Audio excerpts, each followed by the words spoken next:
Rajah 2.1 menunjukkan struktur telinga manusia.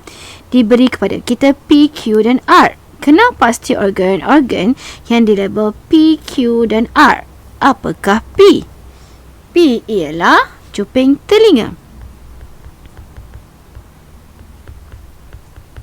Ataupun bahasa Inggeris kita panggil dia pinna. Yang kedua ialah Q. What is Q? Q ni kita tengok sini kan, dia adalah tulang osiko. Kan? Or we can say it osiko. Okay. Dan seterusnya, dia macam ala-ala siput punya ni kan. Ni kita panggil dia adalah cochlea. Semua bahagian ni sangat penting. Contohnya kalau pinna ni untuk apa? Kumpul dan arahkan gelombang.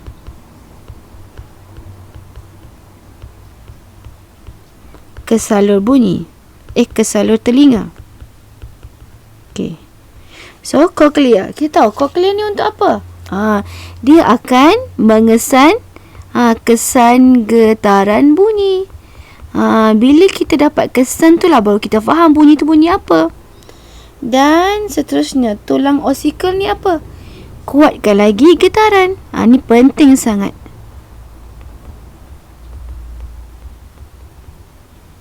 Kenapa dia nak kuatkan? Sebelum bunyi dihantar ke gegendang telinga, ke eardrum. Okay. So di sini kita tengok, nyatakan fungsi berlabel P. Tadi cikgu dah cakap kan apa fungsi label P? P untuk apa? Mengumpul dan mengarahkan gelombang bunyi ke salur telinga.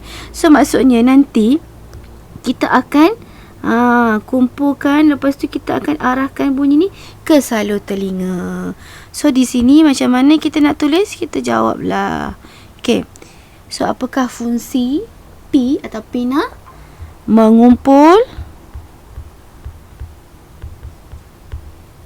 dan menghantar gelombang. Sebab kita nak bunyi tu kan, kita daripada gelombang bunyi baru dia hantar dalam bentuk tenaga bunyi. Gelombang bunyi ke salur telinga.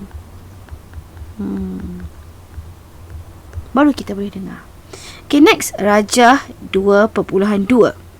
So di sini kita lihat Rajah 2.2 menunjukkan satu situasi di mana Kising terasa pening setelah menaiki lift. Pening kan? Dia pening bila dia naik lift. So maksudnya dia macam berputar-putar gitu. Nampak tak kita punya arrow tu kan?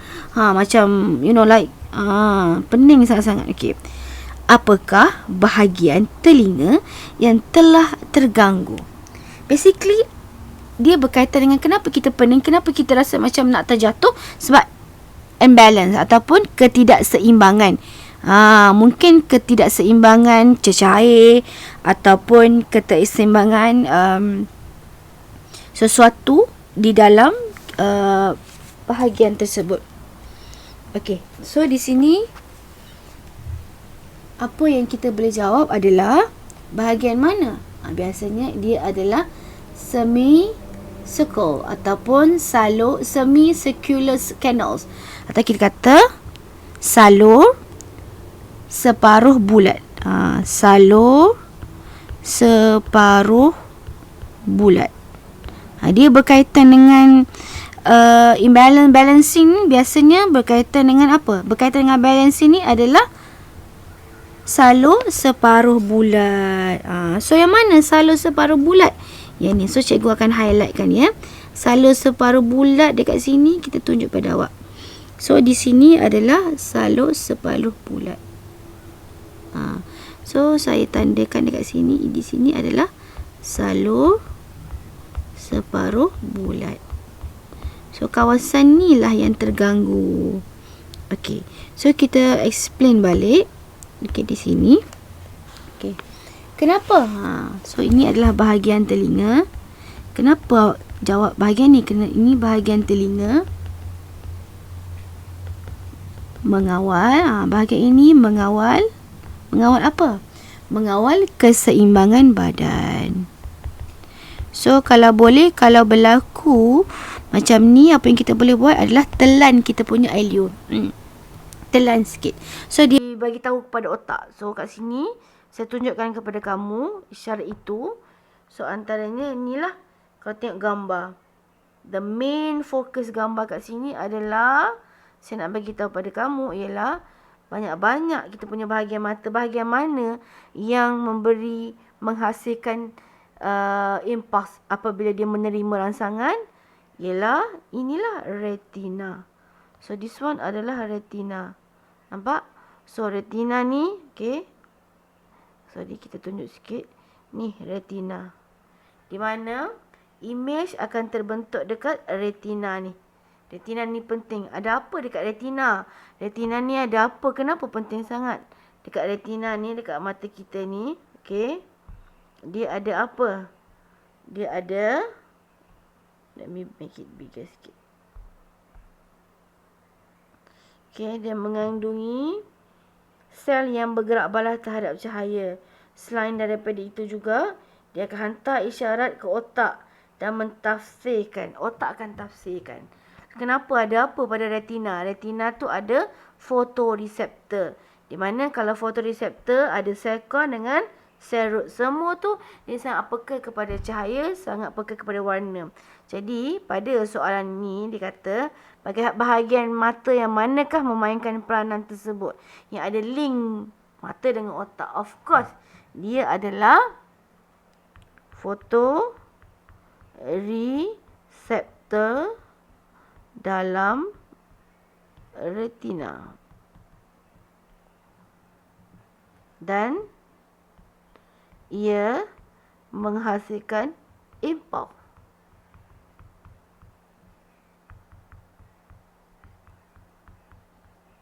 Dan akan ditafsirkan oleh otak. Okey. Jadi dekat sini kita tengok. Okey, saya tunjuk sikit lah. Kita bagi tahu reseptor kat sini. Okey. Reseptor dalam retina, ia menghasilkan impuls dan retina juga ditafsirkan oleh otak. Macam tu. Maknanya apa impuls yang dihantar, otak akan tafsirkan. Okey, soalan seterusnya. Soalan E. Semasa menerima suntikan vaksin penggalak bagi hepatitis B di sebuah klinik swasta, dia meminta doktor supaya menggunakan jarum yang lebih halus. They ask the doctor to use what? A final needle. Kenapa Alia mengambil tindakan tersebut? Kenapa ni nak cucuk ni? Kita tahu kepekaan kulit berdasarkan dua faktor. Itu faktor apa? Okay. So dia adalah faktor kepekaan kulit bergantung kepada ketebalan epidermis dan juga bilangan reseptor. Berkaitan tebal epidermis dengan bilangan reseptor. So agak-agak kalaulah lengan ni, kan, dekat sini ni dia ada banyak isi kita kan. So sebenarnya lagi tebal. Kenapa lagi tebal? Kenapa doktor akan pilih cucuk kat kawasan tebal kan? Sebab apa? Sebab kat sini apa dia? Bilangan reseptor dia kurang. Jadi reseptor apa? Reseptor sakit lah, supaya dia tak rasa sakit. Dan apa kaitan juga dengan the final needle tu kan? So kita ceritalah sikit. Kita cerita luas permukaan yang terkena jarum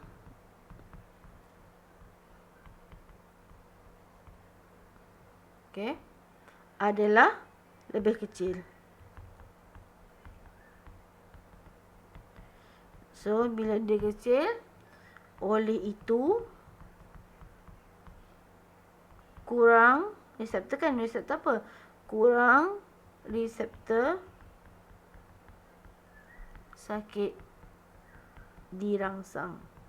So kalau you rasa sakit, benda tu boleh dirangsangkan dulu kan. Tapi sebabkan permukaan dia tu tebal dan jarum dia lebih kecil, reseptor tu reseptor sakit tu tak dirangsang. Jadi tak rasa sakit lah.